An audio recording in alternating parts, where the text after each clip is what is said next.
পেকুয়ার ভাইয়েরা, এটা তো আমার ওয়ার্ম আপ প্রোগ্রাম।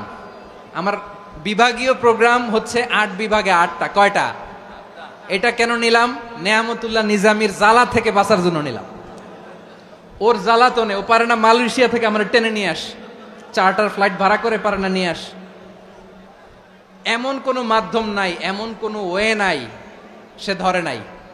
আর তার কাছে আমার কাছে তার দাবিও আছে, কারণ এর আগে 2-3 বার আসার কথা ছিল, কয়েকবার এসে এসে ফিরে গেছি, অনুমতি হয় নাই। এখন দাবার গুটি পাল্টে গেছে, দাবার গুটি পাল্টে গেছে। এক মাঘে শীত যায় না, কিন্তু আমরা স্মরণে রাখি না, ভুলে যাই।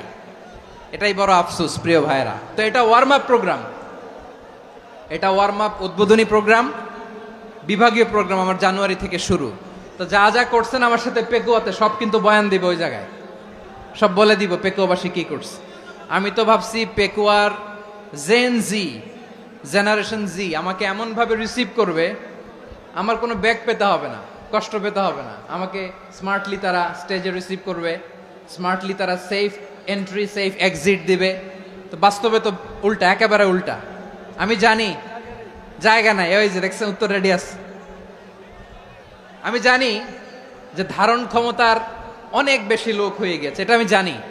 ভালোবাসা কোনো আইন কানুন দিয়ে মাপা যায় না, এটা আমি জানি। এটা যে ভালোবাসার বহিঃপ্রকাশ, এটাও আমি বুঝি। ভালোবাসাকে আটকায় রাখা যায় না। এটা যে ভালোবাসার অগ্নি স্ফুলিঙ্গ, এটারে কোনো কিছু দিয়ে দামায় রাখা যাবে না, এটা আমি টের পাই। এজন্যই মনকে বুঝতে যেটা ভালোবাসা। মেহেরবানি করে অল্প কয়েকটা মিনিট একটু সুশৃঙ্খল আমার সাথে থাকতে হবে, আল্লাহর ওয়াস্তে, আল্লাহর ওয়াস্তে।